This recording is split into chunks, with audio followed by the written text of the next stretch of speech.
Hi everybody, this is going to be part 2 of my miscarriage story. I said that I wanted to talk a little bit more about the aftermath of everything, and so this video is going to basically be about all the emotions that I'm having, the physical reminders, the mental reminders. I want to cover just some of the questions that I'm having, some of the struggles that I'm having, and then I thought I would end with just some things that I found comfort in or that people said that comforted me. I feel like a lot of times when things like this happen, people don't know what to say, and I don't think that there is any right thing to say that's going to help everybody, but I did want to share some things that were really special to me. So this video is going to be in a lot of different cuts because just for time purposes and restrictions and some technical difficulties, I had to sit down and record this really PC, so I apologize for that. I will say though that I kind of like that it's all over the place because I think it shows just all the emotions that I'm feeling, how in one recording I may seem super calm and okay, and then in the next recording I'm just super emotional and you can tell I've been crying. And so I think it does good to just show the roller coaster of emotions that I'm going through. So the first emotion that I wanted to talk about is guilt, and I'm going to do this in two different parts, the two different ways in which I'm experiencing this guilt. And the first is just the more obvious, the whole "it was my fault." And it is so important to know and to stress that it is not your fault if you're going through this. I'm preaching to myself, it was not my fault. And I think that's why doctors really make an effort to push that as soon as they tell you the news. And I know that was the first thing my doctor said. He said, this couldn't have probably been prevented. It was nothing that you did. The baby probably implanted incorrectly, it looks like, or it could have been a chromosomal thing. And, you hear that, and for me, it just went in one ear and out the other, and my mind just started rolling to all of the things I did wrong and what I could have done differently.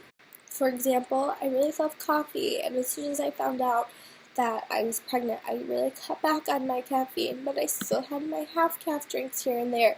And I just thought to myself, like, maybe the caffeine had something to do with it. Or I took a lot of bubble baths in the beginning of pregnancy because I had a lot of cramping. And, you're not supposed to let your body get to a certain temperature or overheat. And I was like, maybe something happened with that. Or I had my birthday before I knew I was pregnant, and I went out and had a few drinks, and it's not like I got drunk or anything like that, but I had some drinks before I knew I was pregnant, and I really tried to make sure that didn't happen. I took a pregnancy test before I even went out that night, and it was negative, and so I blamed myself for that, and I'm ashamed of that, and I used cleaning products, like for cleaning the bathroom that I probably shouldn't have used. And then your mind just goes everywhere. I have really bad anxiety, and I put myself in these stupid situations at the beginning of pregnancy and just let myself get overwhelmed and overstressed. And you can't do that. And I found myself then getting angry, and I was getting angry not only at myself but at other people. I was getting angry at Blake, and I blamed him for not being there, which is so unfair and not okay to do. It is not his fault either. It is nobody's fault. I got mad at him for being sick at the beginning of pregnancy and making me do more things around the house and more work with the kids and taking care of him. And you can't do that. You cannot blame anybody. It is not your fault. It is not Blake's fault. It just happened. So on the other side of guilt, there's the guilt of how I should feel. I'd feel guilty if I'm too happy. I feel guilty if I'm too sad. That sounds really stupid, but it's really something that I've been struggling with. I've told so many people, I just don't know how to feel. I compare myself to other people, which I know I shouldn't do, and, our loss was so early, and, even just being early though, as soon as you get your positive pregnancy test, you start thinking of life with that new baby, and you don't think that anything can happen, and you just have all these plans that will just never be now, you realize, and yes, I was only 6 to 9 weeks, but like that was a baby to me. And then it was so weird because my emotions were just all over the place. Like the day after the miscarriage, like my sister had a birthday celebration and I was supposed to go out to dinner, and I did, and I found myself laughing, and we had a little game night after, and I was happy, and I was putting little funny videos on my story and social media, and then I had to think to myself, like, this is what people are seeing. People are seeing me happy. Like, they know that I just had this miscarriage yesterday, and they're seeing me laughing. Like, how could I be laughing? And I felt guilty because what they didn't see was the crying, and they didn't see just everything, like, there's so many emotions going on. And so that was really hard. Like, a girl had reached out to me, super sweet, meant so much to me. She offered to make like a sign for me. She has like an Etsy shop.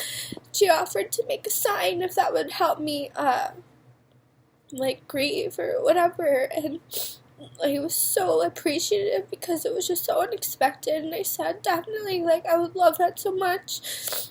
And then she sees on my story, like, you can see, you know, who watches, like, she sees me laughing, and I just, like, felt the need to explain myself to her, which, like, you shouldn't have to do. Like, that's what, for people going through this, like, you don't need to explain to anybody how you're feeling. How you're feeling is how you're feeling, and you may be laughing one minute, but what they don't see is you crying the next. So don't feel bad about the emotions that you're feeling.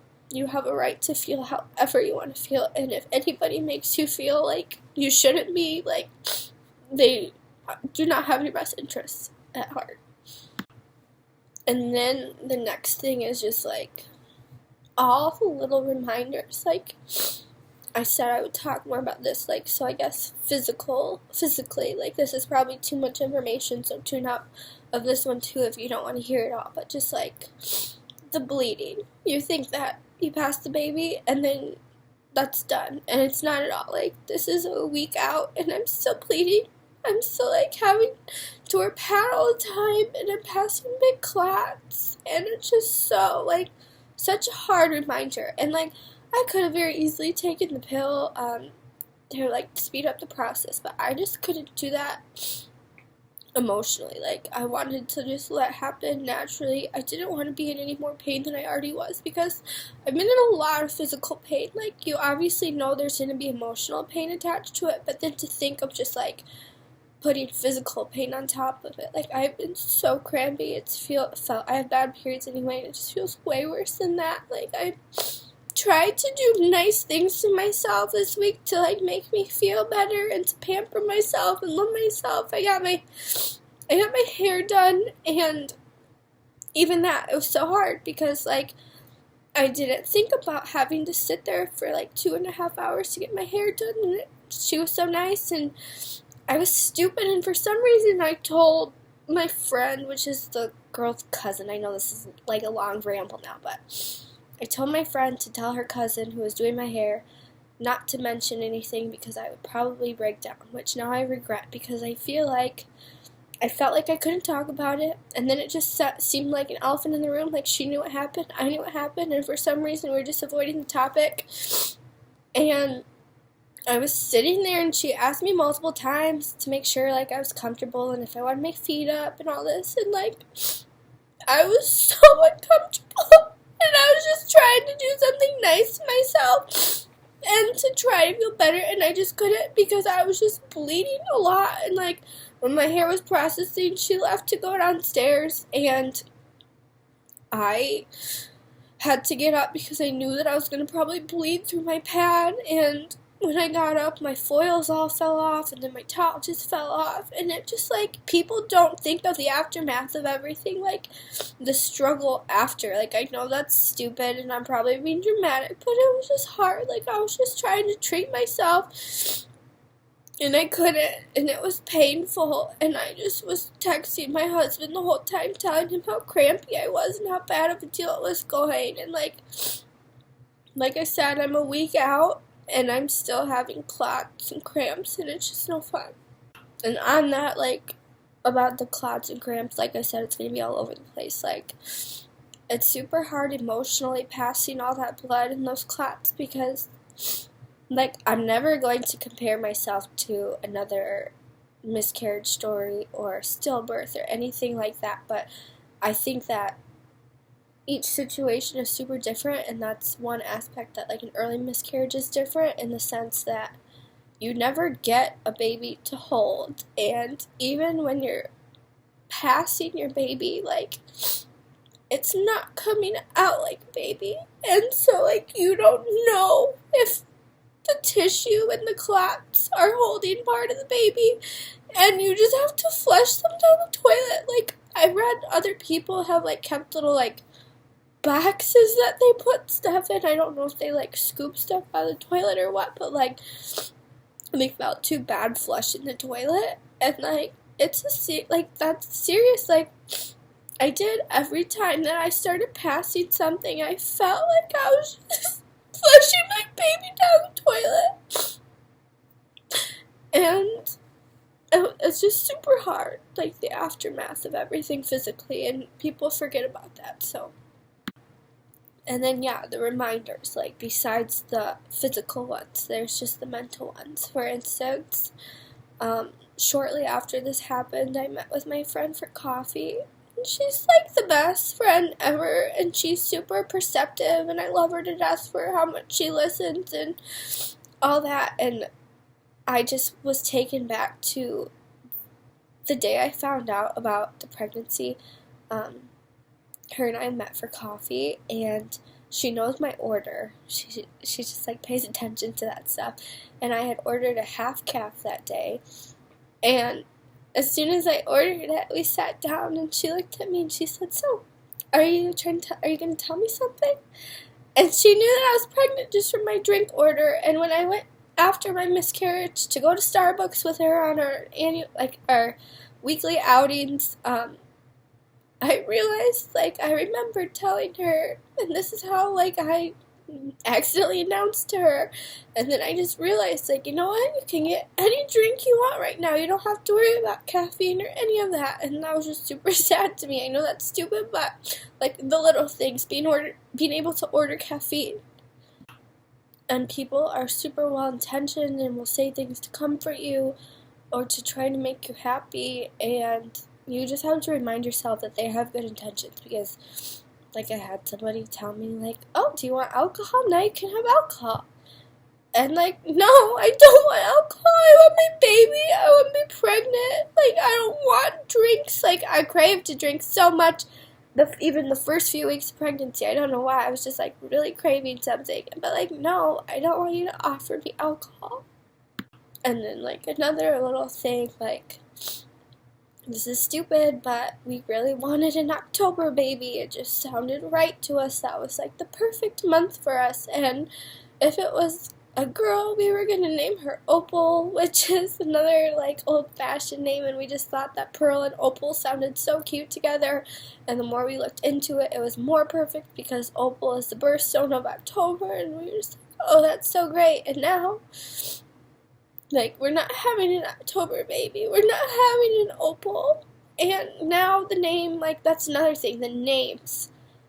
You feel like the names that you picked out, you can't ever use again because that was for this baby. And, like, are you allowed to use them for the next baby? Like, probably, I don't know. Like, you don't know. Who knows? It just feels wrong. And then the worst is just, I feel like my religion is being challenged in this.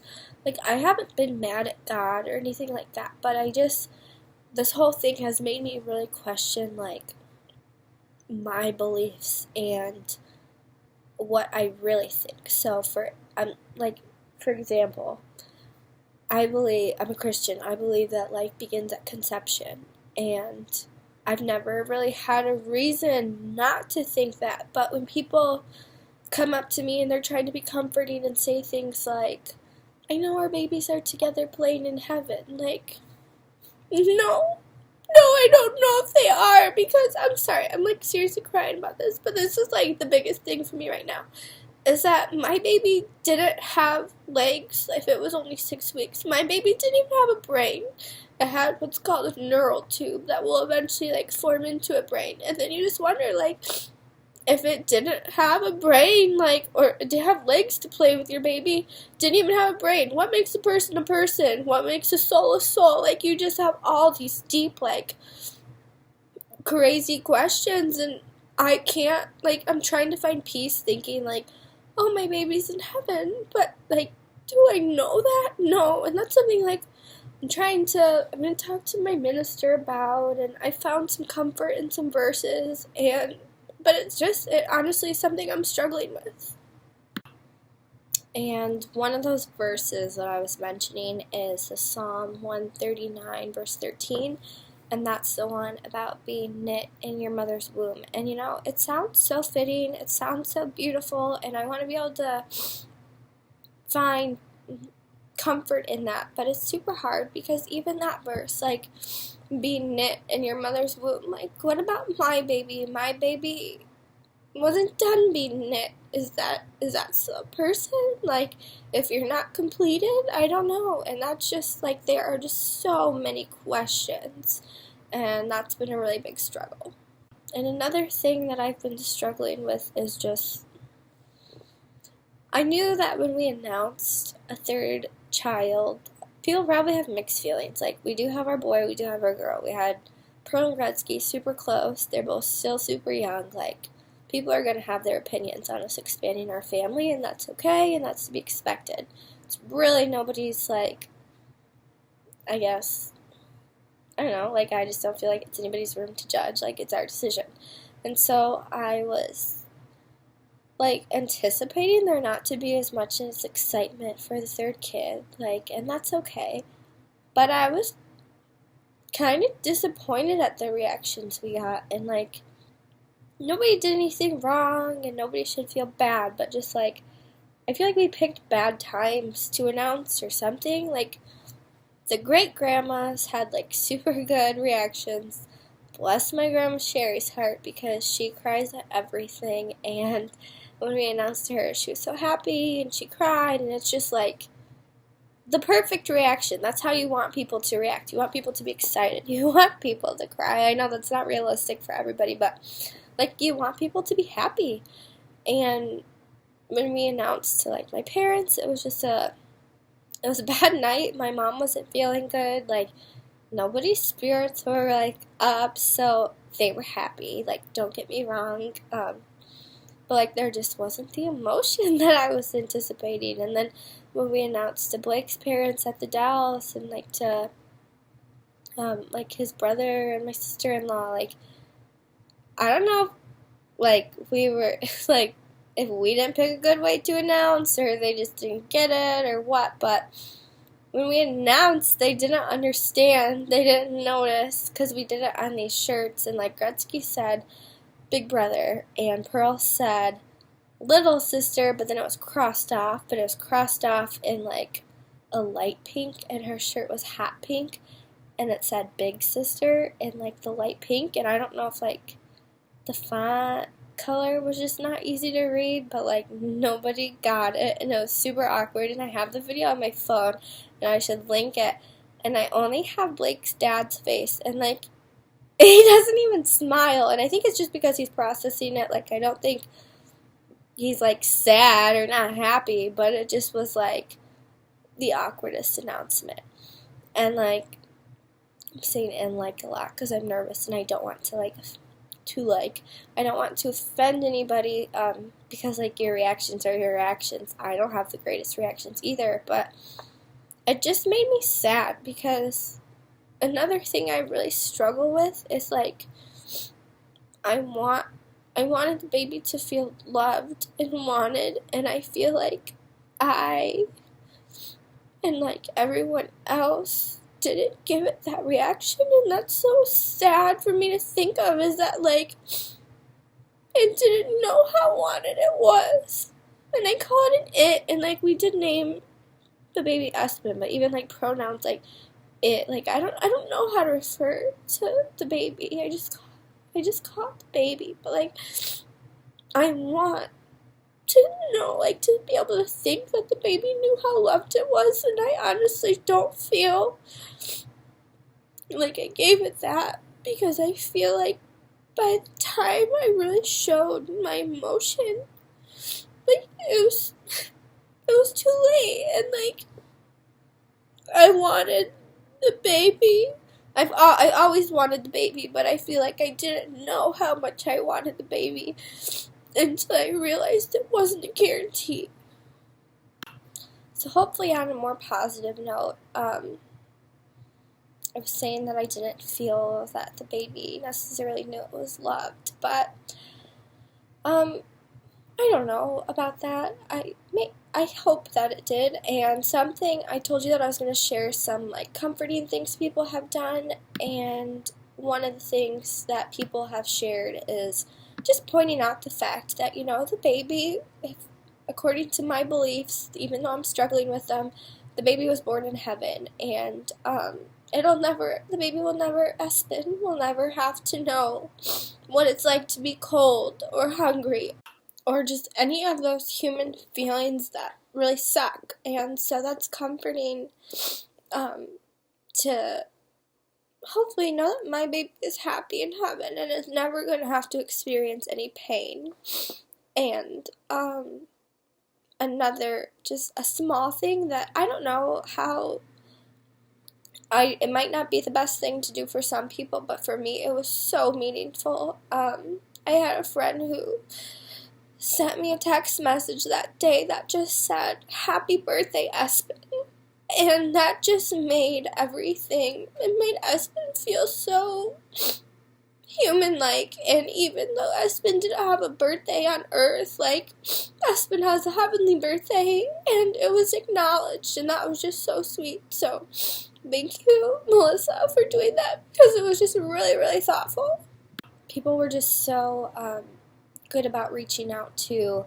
I had so much support, especially the first day. And then what I will say is, for people who are looking for ways to comfort people and really be there for people who are experiencing something similar, is it meant so much for the people who reached out the first day. Don't get me wrong, like, I so appreciated all the texts and the messages and comments, but what really, like, stood out to me was the people who would then follow up in the days later. Like, I know that life goes on, but it was just super meaningful for the people who checked up days later to see how I was doing and feeling and if I needed anything. So thank you for everybody who did that.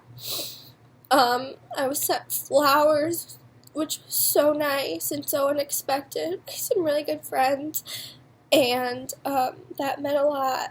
And cards from some people at church. A few people sent me songs, which I know I shared one, and I really want to link the other one. It's called Weep With Me. I actually have a lady, and I hope you don't mind, but Sarah has been helping me so much through everything. She had a loss a little while back, her son Silas, and so she has been, like, my go-to person recently, just about my feelings. Like, everybody's situation is different, but I just feel like she really understands. So she sent me her playlist that she listens to when she needs comfort, and the first song on there is by Ren Collective, and it's called Weep With Me, and I've never heard it, and just, like, that song, I can't stress how much it means to me. Like, the thought of Jesus weeping with you in your time of need, like, it just is so comforting. So listen to that song. And then I had somebody, like I said, offer to make me a sign, and I just reached out to people who I knew who had had losses, and they just had so many comforting things to say. And there's one girl who I used to work with she's had quite a few losses, and she just, like, she probably doesn't even know how much talking to her meant to me, but she said something that really stuck with me, and that was that nobody is going to, I don't even want to say this wrong, so hold on, let me say this correctly. she just said that nobody is going to be as helpful as God through this. And that might sound really preachy and over spiritual, but it is so true. Like, there's just this comfort, this like hole that nobody can fill, no matter what they do to try to comfort you. And like, the only person who's going to care as much as you is God. And so it is just important to have that. I know this is getting super long now, so I will cut it here. But I just wanted to say thank you again to everybody who reached out, who helped, to my parents and to Blake's parents for watching the kids so much. I felt like I wasn't there for my babies, so it was super important that people were taking care of them when I couldn't take care of them. And so that's another thing that anybody can do if, like, the person going through loss has other children, just to, like, watch them and to love on them.